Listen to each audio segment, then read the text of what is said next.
Hey, what's going on everyone? My name is KaijuGuts and I want to welcome you all to my top 5 hopes for Pokemon Ultra Sun and Ultra Moon. I know top 5s are done all the time and this isn't exactly the most original top 5 list, but I really wanted to share my personal desires for the new games as well as maybe some controversial ideas. They're probably not going to be controversial, but they might be not so popular ideas online. Anyways, before we get started, remember that this list is in no particular order. Anyhow, without further ado, let's get started. Number 5 on the list is, in my opinion, the most unpopular idea I'm going to present, but here goes. If Pokemon do follow you in the game, I don't want all Pokemon to be able to follow you. Pokemon following you around is something fans have been asking to return to the games for quite some time. It was first introduced in Pokemon Yellow with Pikachu following you around, and it was heavily popularized when it became a key feature in Pokemon Heart Gold and Soul Silver. Now, you may be asking yourself, why not? Well, there's a number of reasons as to why I don't want all Pokemon to be able to follow you. First off, if all Pokemon were to be able to follow you, more likely than not, the models would have to be downscaled. However, I feel like this would be rather anticlimactic, for lack of a better term. A pathos of sort. I hope I pronounced that right. Anyways, I feel like certain imposing Pokemon like legendaries such as Giratina and Regigigas, and as well as the Ultra Beasts, excluding Kartana, would lose their imposing nature as they would probably be downscaled to be slightly taller than player. This already happens in battle and eliminates some of the awe of these towering giants. Middle ground would be to have a limitation on the Pokemon's height, width, and length, and only allow these Pokemon to follow you around in a similar fashion to Amity Square in the Generation 4 games. However, I think Amity Square focused on cuteness rather than size, but that's beyond the point. Still, it should have some type of limitation. Additionally, I don't think all Pokemon should follow you simply because I think that would remove some of the uniqueness of Heart Gold and Soul Silver. That feature, although shared with Pokemon Yellow and partially with the Gen 4 games, is the reason why so many fans love the game and revisit it a lot.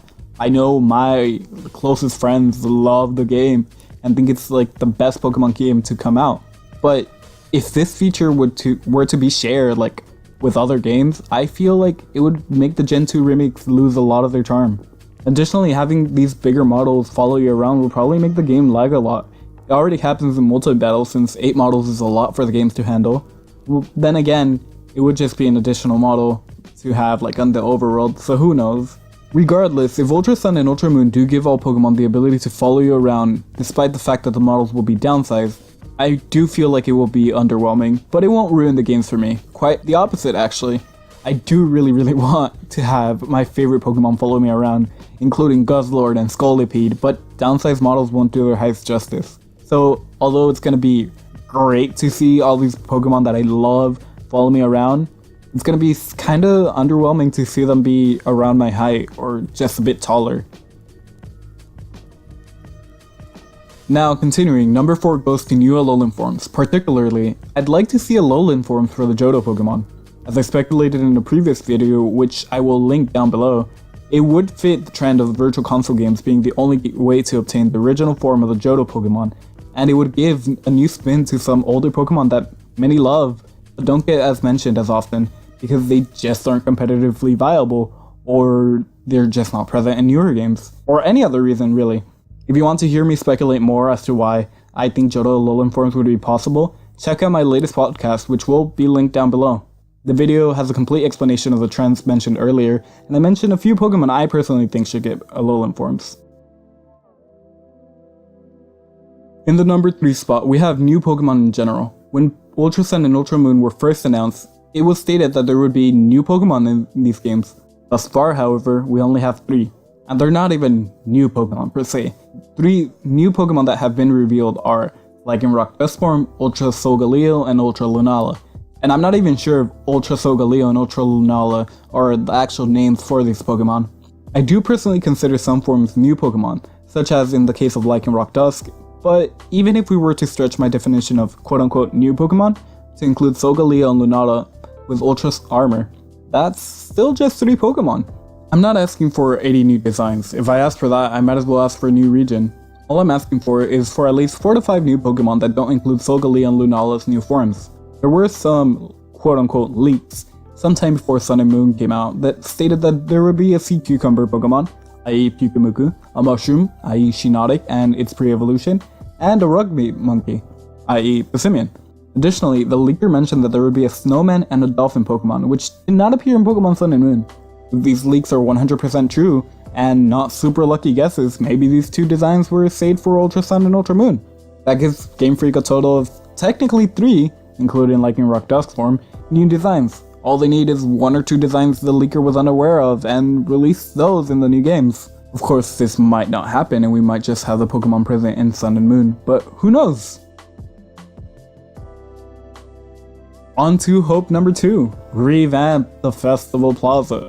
When Pokemon Sun and Moon first came out, I had no problem with this system, mainly because I didn't use it, I was too focused on the main game. However, recently I began playing against acquaintances on a Discord server I joined, and let me tell y'all, it's terrible. I have to connect to the GPS at times and then disconnect to just have people who are already online show up as online, and it's just super tedious and buggy, and I just really want the PSS back, okay? Please, Game Freak, please bring back the PSS or revamp the Festival Plaza so it works more like the PSS. The Festival Plaza is so tedious and so annoying. I wish I could just remove it from my game and directly connect to friends across the world by just having their icon show up in a PSS manner, or just directly going to my friends list on my 3DS and clicking them and then requesting a battle in a certain game. I can't do that, sadly. Anyways, I just want the PSS style kind of thing back. Maybe make the Festival Plaza some completely different function that's also online, and have like trading and battling be separate. I know we kind of have that with the link, direct link, I think it's what it's called, but that's only for friends that you have like locally. If you want to do something like with friends far, far away, you can't at all.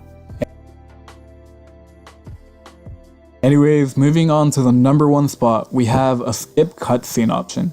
I don't usually replay Pokemon games. The only game I've genuinely replayed, because I got it pre-owned as a kid, so it didn't feel like my game and it felt more impersonal, was Pokemon Diamond.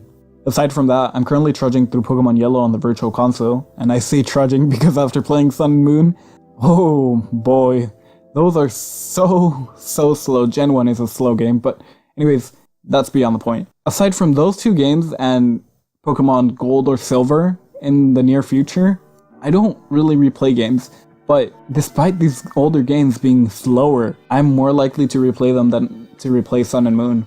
Sun and Moon had a lot of cutscenes, and I doubt this will be any different in Ultra Sun and Moon. Not to say cutscenes are terrible. In fact, they enhance games a lot, and that's not an exception in Pokemon Sun and Moon. However, when I first replayed the games, well, not even when I first replayed them, when I first played them, it made it hard for me to want to keep on playing, especially since I soft reset for good natures. This doesn't really happen in the post game, but early on in the game, there's so much cutscenes that happen, and it's just very tedious. Just from the beginning, it takes a solid 1 to 2 minutes to get your starter, and you can't save right before choosing, so you have to experience the cutscene over and over if you're just trying to get a good-natured Pokemon, which trust me, I experienced because for some reason I couldn't get an Adamant Rowlet. If there was a skip cutscene option, this wouldn't be a problem, but since there is no such option, definitely is a problem. I'm not asking to remove cutscenes, I just really want Game Freak to give us the option to skip them. Some people may not be heavily invested in the story, and may simply want to get through the game.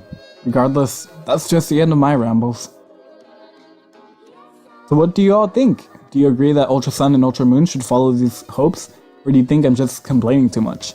Regardless, I hope you all enjoyed. If you did, remember to leave a like and comment your personal hopes for Ultra Sun and Ultra Moon down in the comment section. Anyways, I'll see you all next time.